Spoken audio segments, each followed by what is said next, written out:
नमस्कार दोस्तों, अपने YouTube channel India post GDS promotion पे आपका स्वागत है। आज हम जीडीएस टू एमटीएस पोस्टमैन और पीएसए एग्ज़ाम के लिए जो हमारा डीओपी प्रोडक्ट और सर्विस पार्ट चल रहा है उसमें हम monthly income scheme, senior citizen scheme and public provident scheme के बारे में जानेंगे। क्लास स्टार्ट करने से पहले अभी तक आपने चैनल को सब्सक्राइब नहीं किया है तो चैनल को सब्सक्राइब कीजिए और बेल आइकन को प्रेस कीजिए और वीडियो को लास्ट तक ज़रूर देखिए। तो फर्स्ट स्कीम है मंथली इनकम स्कीम MIS, जिसमें क्या होता है, मंथली इनकम स्कीम में जो इंटरेस्ट होता है वो मंथली पेएबल किया जाता है। यानी कि आप जो अमाउंट MIS में डालते हैं उस पे आपको मंथली इंटरेस्ट मिलेगा, ब्याज मिलेगा। क्या इंटरेस्ट होगा? फ्रॉम 1/1/2024 1 जनवरी 2024 interest rate are as follows 7.4 per annum. वार्षिक हिसाब से कितना होगा? 7.4 पर एनम होगा। पेएबल मंथली, लेकिन जो इंटरेस्ट होगा उसको मंथली पेएबल किया जाएगा। लागू जो होगा 7.4 पर एनम होगा, यानी कि ईयर के हिसाब से होगा, लेकिन मंथली उसको पे किया जाएगा। अब आगे देखते हैं हम मिनिमम अमाउंट कितनी होनी चाहिए और मैक्सिमम बैलेंस कितना होना चाहिए। इन मल्टीपल ऑफ ₹1000, जो भी मिनिमम अमाउंट होनी चाहिए, कितनी होनी चाहिए? 1000 रुपीज़ के मल्टीपल में होनी चाहिए, यानी कि आप 1000 से खाता खोल सकते हैं। Maximum limit, investment limit is 9 lakh in single account and 15 lakh in joint account.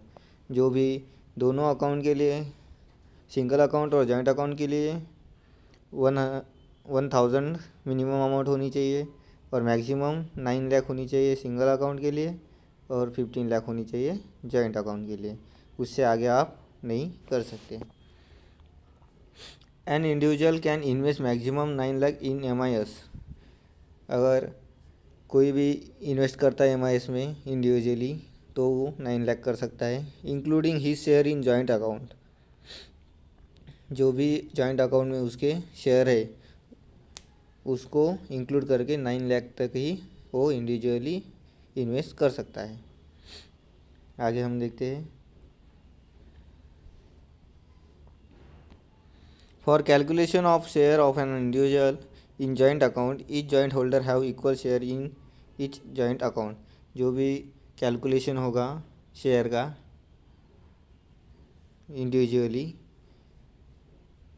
जो भी जॉइंट होल्डर रहेंगे उनको सेम इक्वल शेयर मिलेगा। आगे हम फीचर देखते हैं MIS के। कौन कौन ओपन कर सकता है? सिंगल ही ओपन कर सकते हैं, सिंगल अडल्ट। जॉइंट कर सकते हैं open jointly, joint account. 3 adult कर सकते हैं जिसमें जॉइंट A और जॉइंट B अकाउंट होंगे। 3 नंबर है a guardian on behalf of minor and person of unsound mind. जो भी माइनर होंगे और पर्सन ऑफ अनसाउंड माइंड होगा उसके नाम पे गार्डियन खाता खोल सकते हैं। A minor about 10 year in his own name. जो भी माइनर 10 वर्ष से बड़ा है तो वो अपने नाम पर ही खाता खोल सकता है।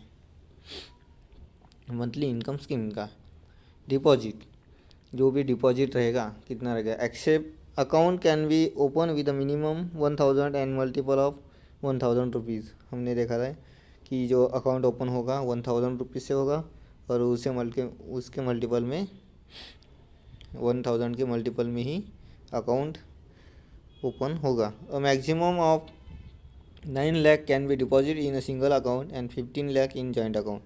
जो भी मैक्सिमम मिनिमम लिमिट होगी 9 लाख होगी सिंगल अकाउंट के लिए और 15 लाख होगी जॉइंट अकाउंट के लिए। इन joint account all the joint holder shawl have equal share in investment. जो भी जॉइंट अकाउंट रहेगा जिसमें जॉइंट होल्डर रहेगी तो उसके लिए इक्वल शेयर रहेगा इन्वेस्टमेंट में। जो भी इन्वेस्टमेंट करेंगे उसमें उनका इक्वल शेयर रहेगा। अगर किसी ने 8 लाख डिपॉजिट किए तो 4 लाख इक्वल शेयर दोनों का रहेगा। Deposit share in all MIS account open by individual shall not exceed ₹9 lakh. जो भी डिपॉजिट शेयर MIS में होंगे, जो भी जितने भी अकाउंट MIS के अपने निकाले होंगे, open by individual shall not exceed, जो भी 9 लाख से ऊपर नहीं होनी चाहिए। Limit for account open on behalf of minor as a guardian shall be separate. Limit for account open on behalf of minor as guardian shall be separate. जो भी limit रहेगी गार्डियन ने जो माइनर के नाम पे खोला है तो वो सेपरेट रहेगा अकाउंट, उसके लिए भी इन्वेस्टमेंट सेपरेट रहेगी। आगे हम इंटरेस्ट के बारे में जानते हैं MIS के। Interest shall be payable on the completion of 1 month from the date of opening and so on till the maturity. जो भी इंटरेस्ट रहेगा, ब्याज MIS पर मिलेगा, कब मिलेगा?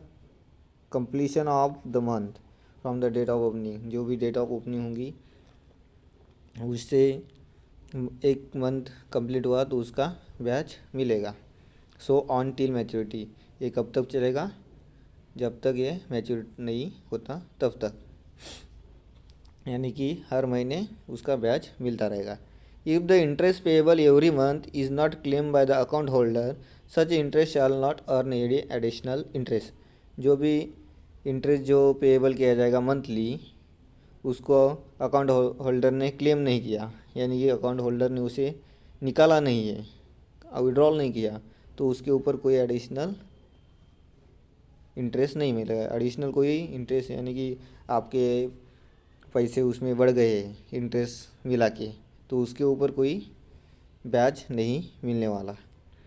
इन case any excess deposit made by the depositor, अगर एक्सेस डिपॉजिट ज़्यादा कैश डिपॉजिट की है तो the excess deposit will be refunded back. जो भी एक्सेस डिपॉजिट होगी वो रिफंड की जाएगी। The excess deposit will be refunded back and only post office saving account interest will be applicable from the date of opening of account to the date of the refund. जो भी MIS में investment की है उसमें जो access deposit किया है depositor ने, तो उसको वो एक्सेस डिपॉजिट रिफ़ंड किया जाएगा। लेकिन जो जब डिपॉजिट किया और रिफ़ंड करने थे तारीख को, जितना समय होगा उतने समय के लिए पोस्ट ऑफिस सेविंग अकाउंट का ही इंटरेस्ट उसको लगेगा। यानी कि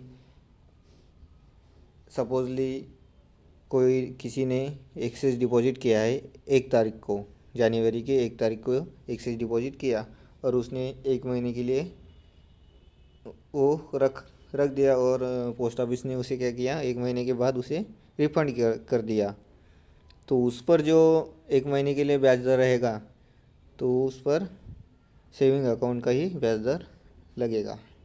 ये थर्ड कंडीशन। फोर्थ कंडीशन क्या होगी?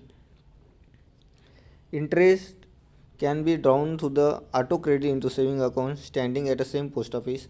जो भी ब्याज होगा वो सेविंग अकाउंट में जमा होगा और ECS यानी कि इलेक्ट्रॉनिक क्लियरेंस सर्विस के थ्रू दूसरे अकाउंट में भी आप जमा कर सकते हैं। In case of MIS account at CBS post office, monthly interest can be credited into saving account standing at any CBS post office. जो भी MIS अकाउंट होगा CBS पोस्ट ऑफिस में, core banking solution post office में, जो monthly MIS scheme होगा, monthly income scheme, उसका जो interest होगा वो किसी भी CBS पोस्ट ऑफिस में स्टैंड रहने वाले अकाउंट में जमा कर सकते हैं। Interest is taxable in the hand of deposit. जो भी इंटरेस्ट उस पर मिलेगा वो टैक्स पे टैक्सेबल रहेगा। आगे हम देखते हैं उस पर टैक्स लगने वाला है।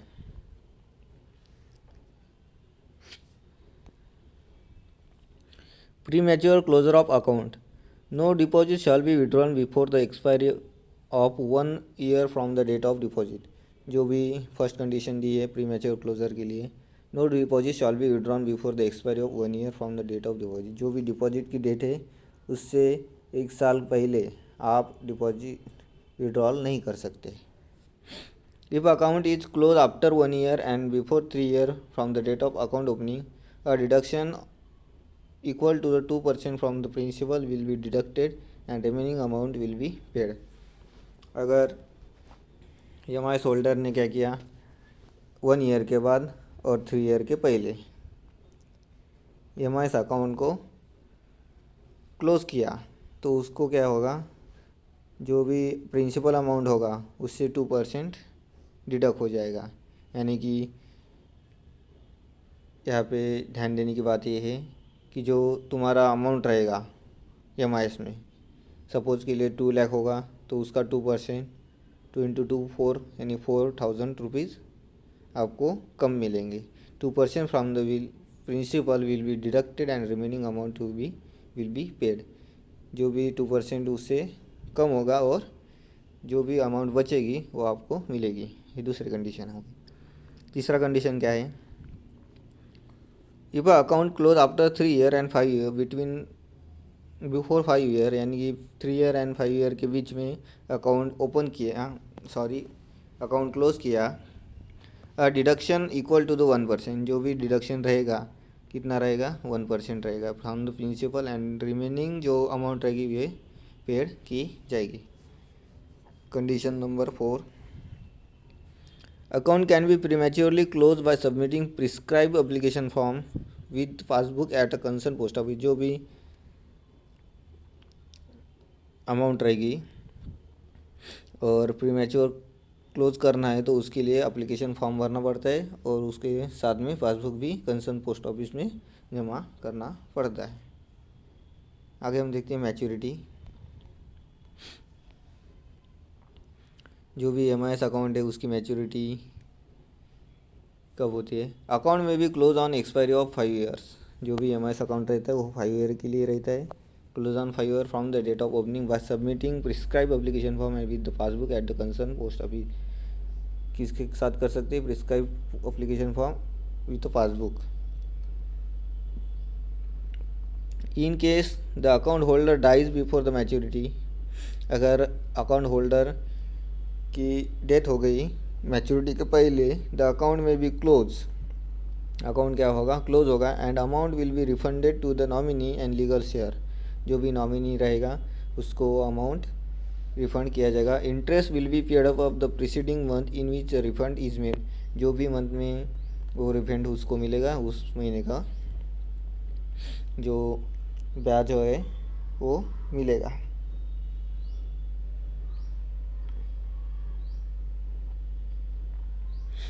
आगे हम देखते हैं सेकंड स्कीम हमारी senior citizen saving scheme SCSS। जो भी सीनियर सिटीजन के लिए स्कीम है उसमें कौन कौन खाता खोल सकता है आगे हम देखेंगे। इसका इंटरेस्ट होगा 8.2, अभी जो चल रहा है 8.2, 112024 से 8.2 चल रहा है। कैसा रहता है, पर एनम 1 ईयर के हिसाब से देते हैं। Payable from the date of deposit to, जो भी पेएबल रहेगा कब रहेगा, डिपॉजिट जब से डिपॉजिट किया 31 मार्च को, 30 सितंबर और 31 दिसंबर इन द फर्स्ट इंस्टेंस। जो भी फर्स्ट इंस्टेंस कौन सी रहेगी, 31 मार्च, 30 सितंबर और 31 दिसंबर एंड देयर आफ्टर। और उसके बाद में क्या होगा, interest shall B payable on the 1 April, 1 July and 1 October and 1 जनवरी। जो एक ईयर में कितनी बार मिलेगा, 4 ईयर तक 4 बार मिलेगा। यानी कि समझ लो आपने कोई अमाउंट डिपॉजिट किया है, उसको इंटरेस्ट जो है कब जमा होगा, उसका 8.2 पर एनम से जमा होगा, यानी कि वार्षिक हिसाब से जमा होगा। डिपॉजिट टू 31 मार्च, 31 मार्च को, 30 सितंबर को और 31 दिसंबर को। और इंटरेस्ट पेएबल कब होगा? 1 अप्रैल, 1 जुलाई और 1 अक्टूबर और 1 जनवरी को। इस पे ज़्यादा क्वेश्चन नहीं पूछे जाते हैं, लेकिन जो लिमिट रहती है मिनिमम मैक्सिमम उसके बारे में पूछा जाता है। अब हम मिनिमम और मैक्सिमम लिमिट देखते हैं। There shall be only one deposit in the account in multiple of 1000 rupee. आप क्या कर सकते हैं? ओनली वन डिपॉजिट कर सकते हैं 1000 के मल्टीपल में। Maximum limit not exceeding 30 lakh. जो भी मैक्सिमम अमाउंट रहेगी 30 लाख से कम नहीं होगी। आगे हम देखते हैं साइलेंट फीचर कौन ओपन कर सकता है? Who can open? An individual above 60 year of the age. कोई भी इंडिविजुअल, जो कोई भी व्यक्ति हो, उसको एज के 60 ईयर कंप्लीट हुए तो वो ओपन कर सकता है सीनियर सिटीजन का account. Retired civilian employees above 55 years of the age and below 60 year of the age, subject to the condition that investment to be made within 1 month of receipt of retirement benefit. जो भी retirement civil employ रहते हैं तो उनके लिए जो account open करने की जो लिमिट है कब होगी? Above 55 year of the age, 55 year के बाद कर सकते हैं, और बिलो द 60 ईयर के अंदर करना पड़ता है। इसके लिए कंडीशन रखिए, जो इन्वेस्टमेंट करनी होगी कब करनी होगी? जो भी रिटायरमेंट में जो बेनिफिट मिलता है 1 मंथ में, जो रिटायरमेंट का बेनिफिट मिलेगा उसके 1 मंथ में आप with in 1 month of receipt of retirement benefit 1 month में आप क्या कर सकते हैं? इन्वेस्टमेंट कर सकते हैं, तभी आपको MIS का लाभ मिलेगा। Retired defence employees above 50 years of age and below 60 year of the age, subject to the condition that the investment to be made within 1 month of receipt retirement benefit।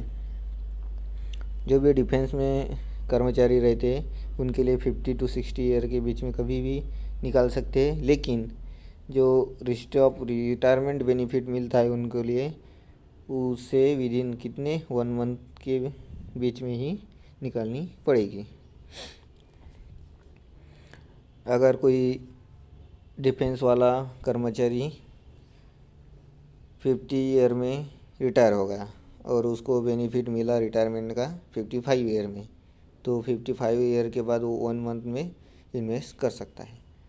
Account can be open as individual capacity और jointly with spouse only. यहाँ पे condition दी है, account individually open कर सकता है और joint करना है तो किसके साथ करना होगा? स्पाउस के साथ ही करना होगा, स्पाउस ओनली। वो अपनी मदर के साथ नहीं कर सकता, फादर के साथ नहीं कर सकता, ओनली स्पाउस, यानी कि जो उसकी पति होगा तो पत्नी के साथ ओपन करेगा और पत्नी होगी तो पति के साथ ही ओपन कर पाएगी joint account. The whole amount of deposit in a joint account, जो भी amount deposit in joint account shall be attributable to the first account holder only. जो भी फर्स्ट होल्डर रहेगा उसको एट्रीब्यूट किया जाएगा अमाउंट। आगे हम देखते हैं deposit.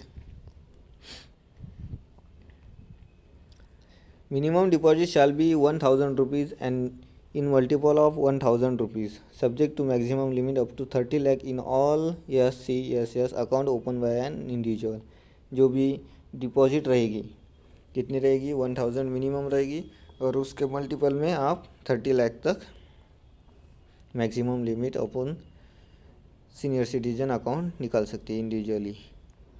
In case any excess deposit made in SCSS account, excess amount will be refunded immediately to the depositor and only post office savings account interest rate will be applicable from the date of excess deposit to the date of refund। जो भी SCSS account में depositor ने मानो गलती से 30 लाख से ज़्यादा amount डाल दी तो क्या होगा? उसको इमिडिएटली रिफ़ंड किया जाएगा। अगर इमीडिएटली रिफ़ंड नहीं किया तो पोस्ट ऑफिस क्या करेगा, जब डिपॉजिट किया और रिफ़ंड किया उसके बीच में जो समय रहेगा उस समय के लिए पोस्ट ऑफिस सेविंग का ही ब्याज दर देगा। Post office saving account interest rate will be applicable from the date of excess deposit and date of refund. आगे है कंडीशन, ये सेकंड कंडीशन है। थर्ड कंडीशन है, investment under this scheme qualified to the benefit of section 80C of income tax act 1961। जो भी income tax की section है 80C उनके उसके अंतर्गत इस स्कीम में फ़ायदा होगा, उसके लिए इस स्कीम में फ़ायदा होगा। आगे देखते हैं हम इंटरेस्ट, जो भी ब्याज सीनियर सिटीजन पे मिलेगा। Interest shall B payable on quarterly basis, जो भी इंटरेस्ट रहेगा shall be payable on quarterly basis, यानी कि 3 महीने के हिसाब से आपको इंटरेस्ट मिलेगा। Applicable from the date of deposit 30 मार्च, 30 जून, 30 सितंबर और 31 दिसंबर। जो भी डेट ऑफ ओपनिंग से 31 को मिलेगा, 30 जून को मिलेगा, 30 सितंबर को मिलेगा, 31 दिसंबर को मिलेगा। कौन सी भी एक तारीख को इंटरेस्ट मिलता है quarterly basis. If the interest payable every quarter is not claim bye account holder, such interest shall not earn additional interest. जो भी इंटरेस्ट क्वार्टरली बेसिस पर मिलता है तो उसको अकाउंट होल्डर ने क्लेम नहीं किया तो उसके लिए एडिशनल कोई भी इंटरेस्ट नहीं मिलेगा। Interest can be withdrawn through the third condition, interest can be drawn through the auto credit into saving account standing at same post office और ECS in case of senior citizen scheme account at CVS post office. Monthly interest can be credit into saving account standing at any CVS post office. जो भी condition दिए उसके जो interest होगा अपने आप जमा हो जाएगा सेविंग अकाउंट में। किसके थ्रू होगा, ECS के थ्रू होगा, इलेक्ट्रॉनिक क्लियरेंस सर्विस के थ्रू। और इन केस जो CVS पोस्ट ऑफिस में सीनियर सिटीजन का खाता हो तो कौन से भी CVS पोस्ट ऑफिस में उसका सेविंग खाता हो तो उसमें वो इंटरेस्ट जमा कर पाएगा। कंडीशन नंबर 4 है सीनियर सिटीजन के लिए इंटरेस्ट में, interest is taxable if total interest in all senior citizen account exceed 50,000 in financial year and TDS at the prescribed rate shall be deducted from the total interest paid। जो भी जितने भी आपने senior citizen account खोले हैं, singly खोले jointly खोले, तो क्या होगा, टोटल इंटरेस्ट 50,000 के ऊपर गया फाइनेंशियल ईयर में तो क्या होगा, TDS at the prescribe rate shell be deducted from the total interest पे। जो भी TDS कटेगा वो उस ब्याज पर लगेगा। No TDS will be deducted if a form 50G or 50H is submitted and accrued interest is not above prescribed limit। अगर 50G और 50H फॉर्म सबमिटेड किए और प्रिस्क्राइब लिमिट के यानी 50,000 के ऊपर इंटरेस्ट नहीं गया तो उसका कोई TDS नहीं कटेगा। आगे हम देखते हैं premature closure. Account can be premature close, जो भी अकाउंट प्री मैच्योर क्लोज करना चाहता है any time after date of opening.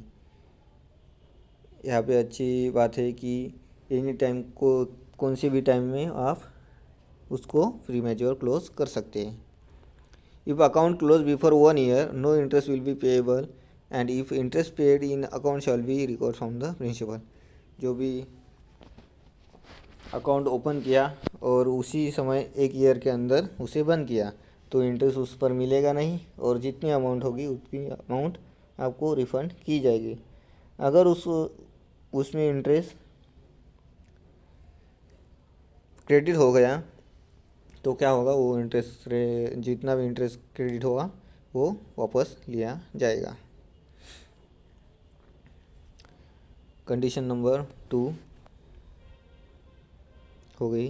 Condition number 3, if account close after 1 year, पहला था before 1 year no interest will be payable, after 1 year but before 2 year, यानी कि 1 years or before 2 year from the date of opening account equal to the 1.5% will be deducted from the principal amount. अगर उसने account क्या किया 1 year के बाद और 2 year के पहले क्लोज़ किया, प्री मैच्योर क्लोज़ किया, तो उसके प्रिंसिपल अमाउंट से 1.5% अमाउंट डिडक्ट हो जाएगा। कंडीशन नंबर 4 है,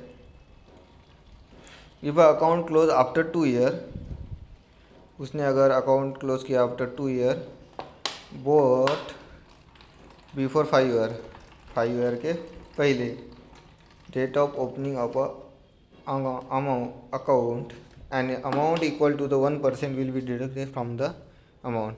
जो भी 2 ईयर के बाद और 5 ईयर के पहले अकाउंट प्री मैच्योरली क्लोज किया तो 1% उसके प्रिंसिपल अमाउंट से डिडक्ट हो जाएगा।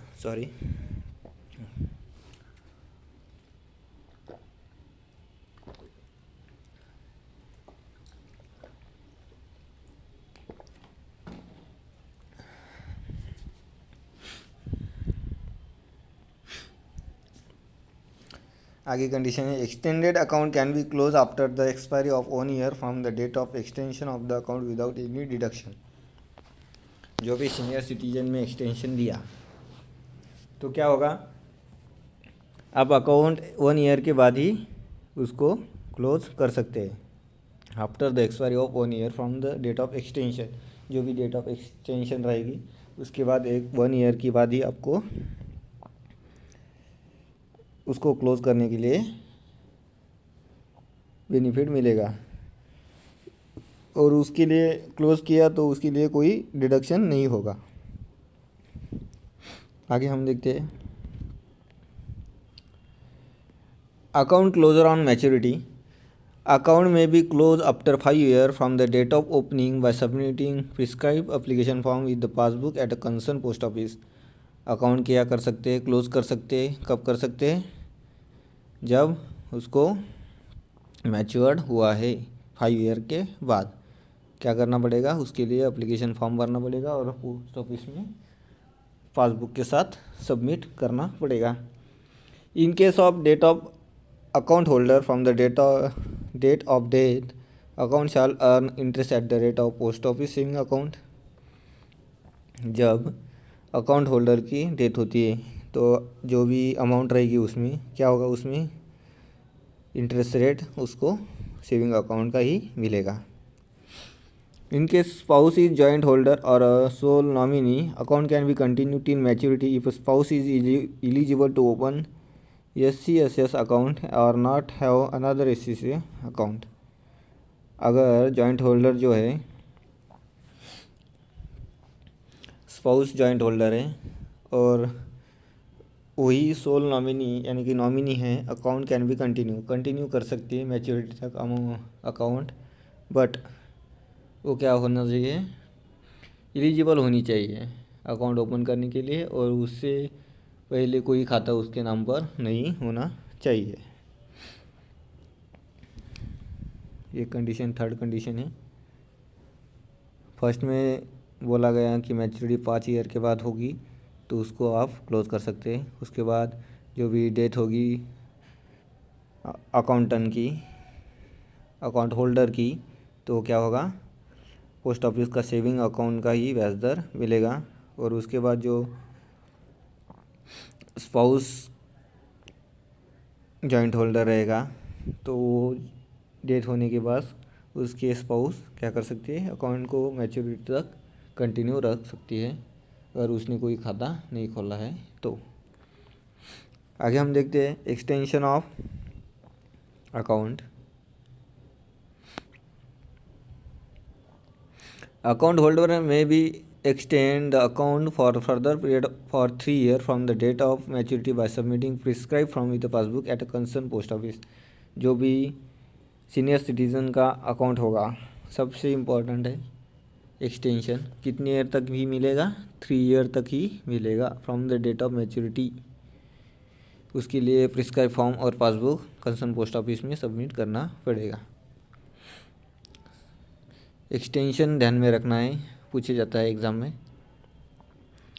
Account can be extended with in 1 year of maturity, जो भी अकाउंट एक्सटेंड करना है तो 1 ईयर ऑफ मैच्योरिटी तक आप कर सकते हैं। अगर आपको अकाउंट एक्सटेंड करना है और 4 वर्ष हुए और 5वां वर्ष स्टार्ट हो गया तो उसी समय आपको क्या करना पड़ेगा, मैच्योरिटी के 1 ईयर पहले अकाउंट एक्सटेंशन का फॉर्म भरना पड़ेगा।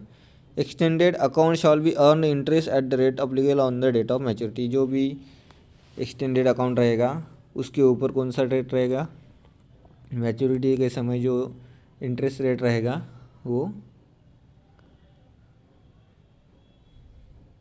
दिया जाएगा। आगे हम देखते हैं पब्लिक प्रोविडेंट फंड, जो कि अकाउंट होता है 50 ईयर के लिए। आगे की हमारी स्कीम है पब्लिक प्रोविडेंट फंड, PPF। उसका जो ब्याज दर है कितना रहेगा, 7.1 पर एनम, कंपाउंडेड रहेगा यानी कि मिश्र ब्याज रहेगा, और ईयरली मिलेगा। मिनिमम जो अमाउंट है PPF के लिए 500 रुपीज़ है और मैक्सिमम है 1,50,000 इन अ फाइनेंशियल ईयर। सबसे इम्पोर्टेंट पॉइंट है, इसकी ऐसी कोई लिमिट नहीं है कि आप कितने पैसे उसमें डाल सकते हैं, लेकिन 1 फाइनेंशियल ईयर में मैक्सिमम 1.5 लाख डाल सकते हैं और मिनिमम 500 रुपीज़ डाल सकते हैं। Deposit can be made in lump sum, lump sum में आप डिपॉजिट कर सकते हैं, इंस्टॉलमेंट में भी कर सकते हैं। साइलेंट फीचर क्या होगा, हु कैन ओपन, अकाउंट कौन ओपन करेगा, सिंगल अडल्ट कर सकता है जो कि रेसिडेंट ऑफ इंडिया होगा, a guardian on behalf of minor person of unsound mind, जो भी माइनर रहेंगे, पर्सन ऑफ अनसाउंड माइंड रहेगा वो उसके गार्डियन के थ्रू अकाउंट ओपन कर सकता है। Note, only 1 account can be open all across the country either in post office और एनी बैंक, जो भी PPF का अकाउंट है इसकी खासियत है कि एक ही अकाउंट आप बैंक में या पोस्ट ऑफिस में ओपन कर सकते हैं। पोस्ट ऑफिस में ओपन किया है तो बैंक में आप ओपन नहीं कर सकते, और बैंक में ओपन किया है तो पोस्ट ऑफिस में आप ओपन नहीं कर सकते। यहाँ पे बात आती है, अगर किसी व्यक्ति ने क्या किया,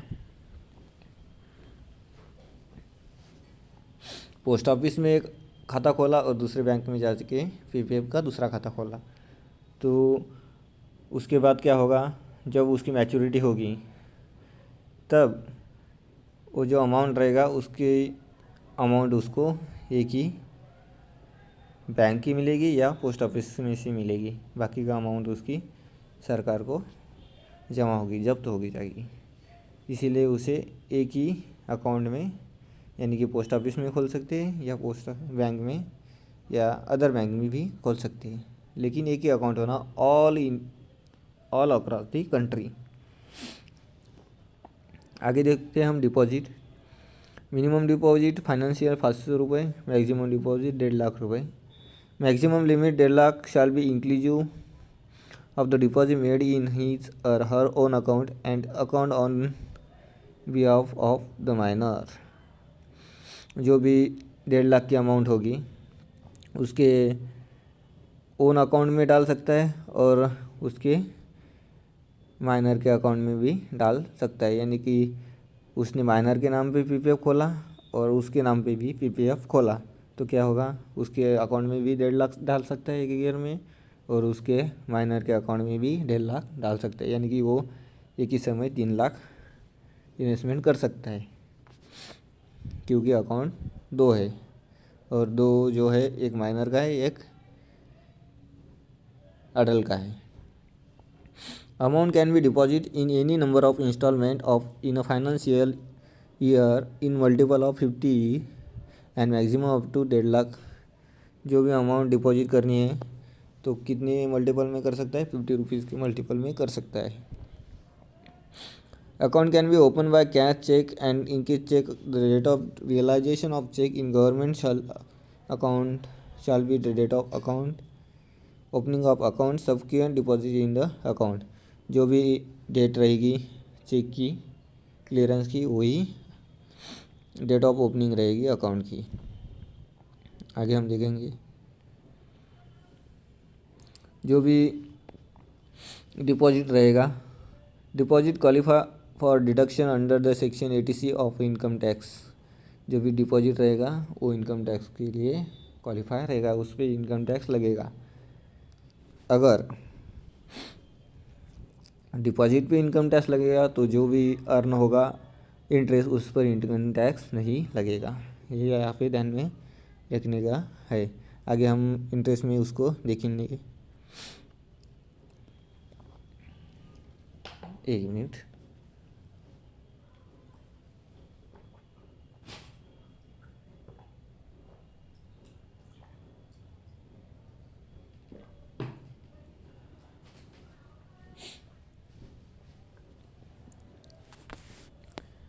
पीपीएफ का अकाउंट डिसकंटिन्यूशन ऑफ अकाउंट, यानी पीपीएफ अकाउंट डिसकंटिन्यू होता है तो क्या करेंगे। If any financial year minimum deposit of 500 is not made, the said PPF account shell become discontinue.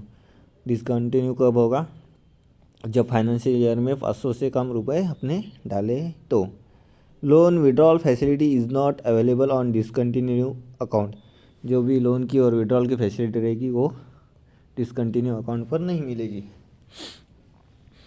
अगर डिसकंटिन्यू अकाउंट को रिवाइव करना है, discontinue account can B revive bye the depositor before the maturity of the account by deposit minimum subscription, that is 500 रुपये and 50 rupees default fee for each defaulted year.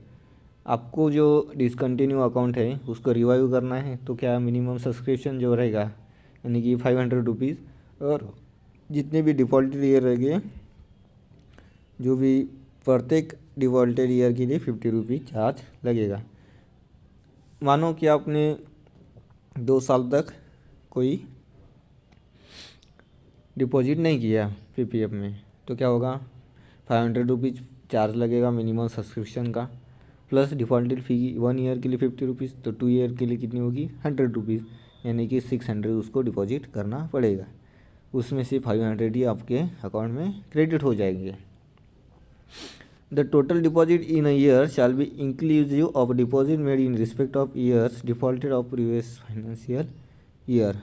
जो भी total deposit रहेगा एक year में, inclusive of deposit made in respect of year defaulted previous financial year, तो क्या करना पड़ेगा, जो भी डिपॉजिट रहेगा टोटल ईयर में shawl B inclusive of a deposit made in a respect of year of a default of previous financial year.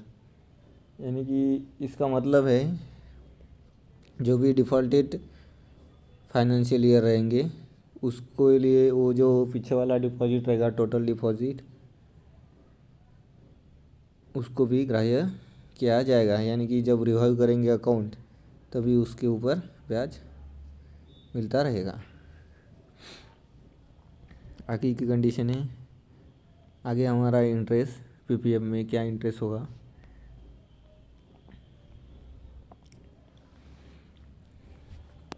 First condition है interest में, interest shall be applicable as notified by the minister of finance and quarterly basis. Quarterly basis पे जो भी minister of finance ने decide किया है वही interest rate applicable होगा। The interest, second condition, the interest shall be calculate for the calendar month on the lowest balance in the account between the close of the 5th day and end of the month.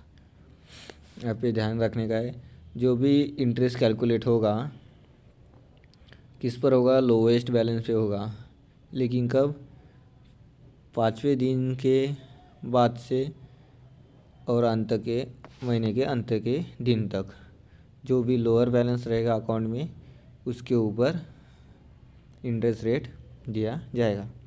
Interest shall be credited to the account at the end of each financial year. Interest shall be credited to the account at the end of each financial. जो भी interest रहेगा कब credit किया जाएगा, financial year में किया जाएगा। Interest shall be credited to the account at the end of each financial year where account stand at the end of financial year, that is the case of transfer of account from the bank to post office and vice versa।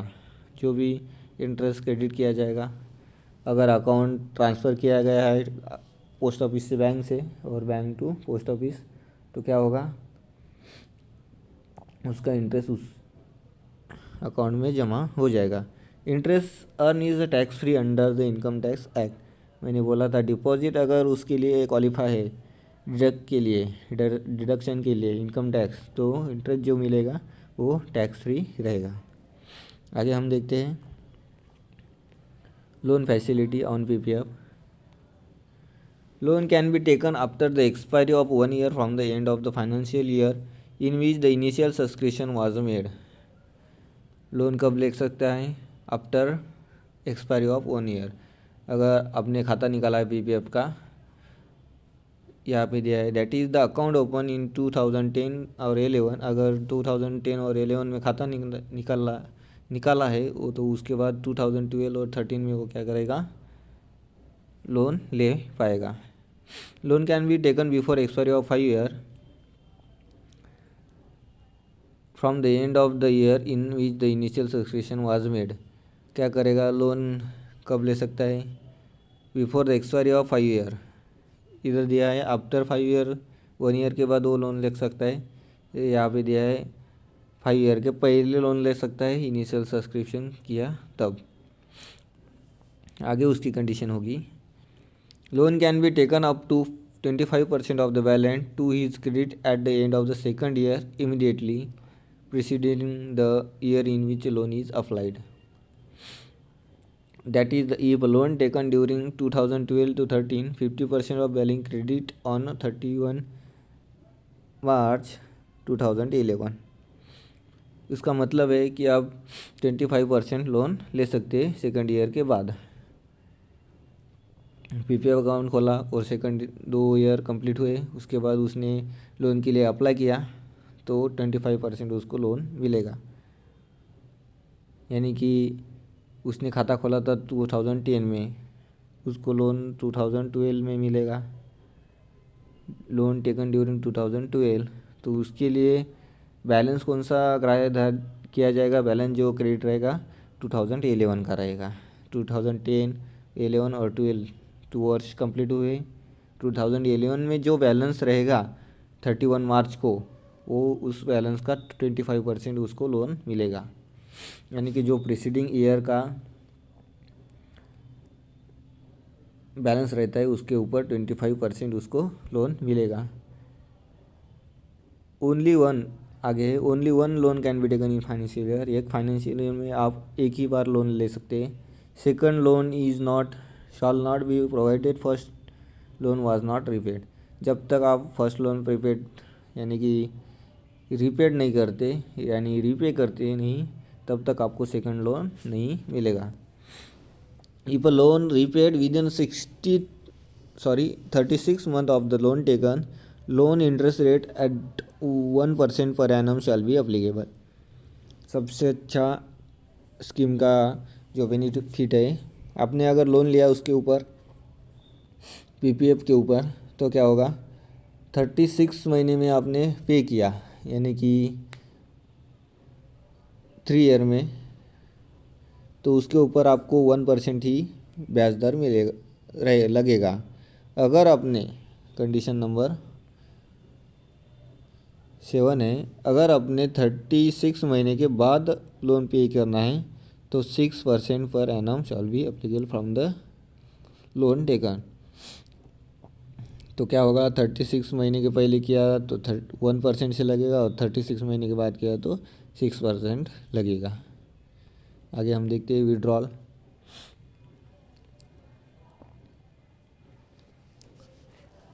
जो PPF में withdrawal की facility होगी, a subscriber can take 1 withdrawal during financial year after 5 year excluding year of account opening. If account open during 2010 to 11, the withdrawal can be taken during और after 2016 और 17। इसका मतलब है जो सब्सक्राइबर है वह एक ही विड्रॉल ले सकता है फाइनेंशियल ईयर में। कब ले सकता है, 5 year कंप्लीट होने के बाद। पीपीएफ में पहले जो विड्रॉल था पीपीएफ का वो 7 year के बाद था, अब ये 5 year में हो गया। 5 year के बाद 1 विड्रॉल ले सकता है। लेकिन अकाउंट ओपन ड्यूरिंग 2000, यानी उसका मतलब है 5 ईयर के बाद ले सकता है, लेकिन जो अकाउंट ओपनिंग का यानी कि ईयर है उसको ग्राह्य नहीं किया जाएगा। यानी कि अकाउंट ओपन आपने सपोज अकाउंट ओपन किया 2010 में, तो उसको लोन 2015 में नहीं मिलेगा। 5 ईयर कंप्लीट होने के बाद यानी कि जो अकाउंट ओपनिंग का ईयर रहता है उसको 5 ईयर में काउंट नहीं किया जाता। यानी कि एक्चुअल जो अकाउंट ओपनिंग से 6 ईयर बाद ही वो लोन ले सकता है, ऐसी कंडीशन का कहना है। Condition number second, amount of withdrawal can be taken up to 50% of balance at the credit at the end of fourth preceding year or at the end of preceding year which is your low. That is, the withdrawal can be taken in 2016 or 70 up to 50% of the balance on 31 March 2013 or 31 March 2060 which is your low. उसका कहना है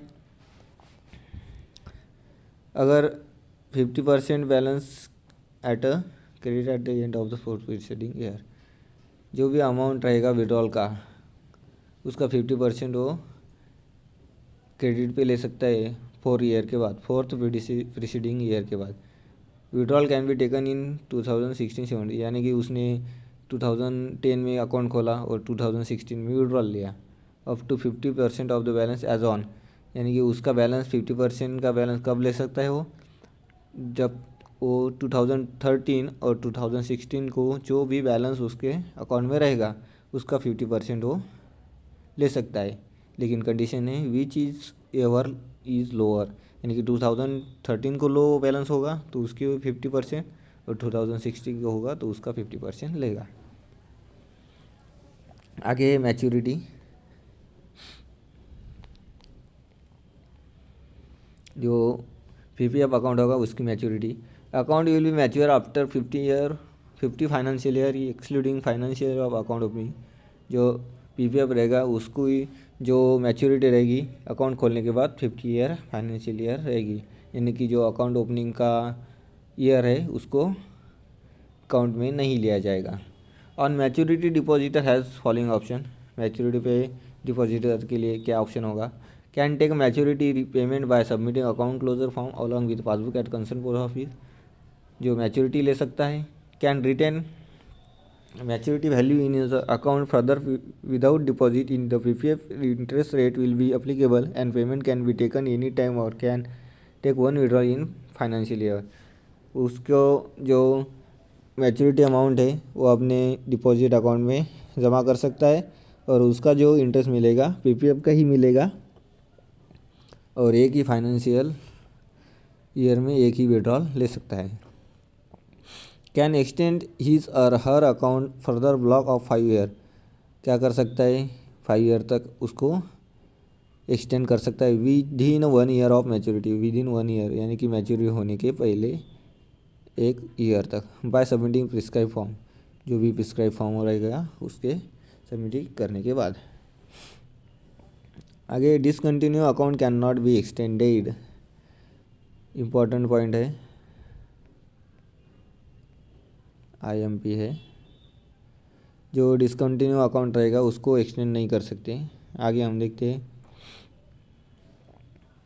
इन extended account with deposit one withdrawal can be taken in financial year subject to maximum limit of 60% of balance credit at the time of maturity in the block of the 5 year. जो भी extended account रहेगा उसमें क्या होगा 60% का loan आपको 60% तक आप विड्रॉल ले सकते हैं in a block of 5 year के ब्लॉक में 60% का विड्रॉल ले सकते हैं। आगे है premature closure of the PPF account, premature closure shall be allowed after 5 year from the end of the year in which account was open subject to the following condition. जो भी premature close है after 5 year है, premature closure PPF का 5 year के बाद ही होगा। इन case of life threatening disease of account holder spouse dependent children, कौन सी case होनी चाहिए, लाइफ थ्रेटनिंग डिसीज़ कौन सा भी डिसीज़ के लिए जो धोखादायक है, होल्डर अकाउंट होल्डर, स्पाउस और डिपेंडेंट चिल्ड्रन के लिए, यानी कि उनके फैमिली के लिए। In case of higher education of account holder और डिपेंडेंट अकाउंट होल्डर के हायर एजुकेशन के लिए और चिल्ड्रन के हायर एजुकेशन के लिए। In case of change of resident status of account holder that is become NRI, जो भी रेसिडेंट स्टेटस अकाउंट होल्डर का चेंज हुआ तो यानी कि बिकम NRI, उसमें NRI में ट्रांसफ़र किया तो उस कंडीशन में खाता बंद कर सकता है। At the time of premature closure 1% interest shall be deducted from the date of account opening and date of extension as case में भी। यहाँ पे कंडीशन है, जो प्रीमेच्योर क्लोजर होगा 1% इंटरेस्ट उसके ऊपर डिडक्ट होगा अकाउंट ओपनिंग से, और date of extension as the case में भी जो भी 1% इंटरेस्ट उसने इंटरेस्ट जो भी अभी तक लिया है उसका 1% इंटरेस्ट कट जाएगा। पहले क्या होता, दूसरे अकाउंट के क्लोजर में क्या होगा, जो भी प्रिंसिपल अमाउंट रहती है उसके ऊपर जो प्रीमेच्योर क्लोजर रहता है उसके ऊपर परसेंटेज डिडक्ट होता है। इसमें क्या होगा, प्रीमेच्योर क्लोजर में इंटरेस्ट के ऊपर डिडक्ट होगा, यानी कि जितना भी इंटरेस्ट लिया उस इंटरेस्ट से 1% इंटरेस्ट डिडक्ट होगा, यानी कि प्रिंसिपल अमाउंट से डिडक्ट नहीं होगा। ये कंडीशन ये कहना चाहती है। आगे, account can be close on above condition bye submitting prescribe form along with passbook at a concern office. Account को भी क्लोज कर सकते हैं 5 ईयर के बाद, उसको प्रिस्क्राइब फॉर्म में और पासबुक के साथ सबमिट करना पड़ता है। लास्ट पॉइंट है date of the account holder. अगर PPF के अकाउंट होल्डर की डेथ होगी, in case of date of account holder account shall be close and nominee और legal help shall not allowed to continue deposit in the account. जो भी account holder की death हुई तो account holder का nominee जो रहेगा वो अकाउंट को कंटिन्यू नहीं कर सकता, अकाउंट क्या हो जाएगा, क्लोज हो जाएगा। At the time of closure due to death PPF rate of interest shall be paid till the end of preceding month in which account is close. जब अकाउंट क्लोजर अकाउंट का holder रहेगा उसका date होगा PPF के condition में, तो PPF का rate से ही इंटरेस्ट क्लोजिंग तक उसको मिलेगा। उम्मीद करता हूँ कि आपको जो मैंने आज MIS scheme, senior citizen scheme और PPF स्कीम के बारे में बताया है, और जो भी लिमिटेशन बताई है, अकाउंट ओपनिंग की लिमिटेशन, डिपॉजिट की लिमिटेशन, इंटरेस्ट कैसे मिलता है, और अकाउंट प्रीमेच्योर क्लोज करने पर कितना % और क्या क्या करना पड़ता है, डेथ होने के बाद अकाउंट कैसे क्लोज करना होता है, नॉमिनी अकाउंट एक्सटेंड कर सकता है कि नहीं, क्लोज कर सकता है, उसके बारे में बताया गया है। मैं उम्मीद करता हूँ कि आपको जो भी मैंने बताया है वो समझ में आया होगा। आज का लेक्चर बहुत लंबा हो गया, सो लेक्चर को लास्ट तक देखिए। आपको जो पॉइंट दिए हुए लेक्चर में उसके बारे में फुल एक्सप्लेनेशन दिया है। तो अभी तक आपने चैनल को सब्सक्राइब नहीं किया है तो चैनल को सब्सक्राइब कीजिए और बेल आइकन को प्रेस कीजिए, ताकि आपको अगली वीडियो का नोटिफिकेशन मिलता रहे, और लेक्चर को शेयर करते रहिए। Thank you so much, bye.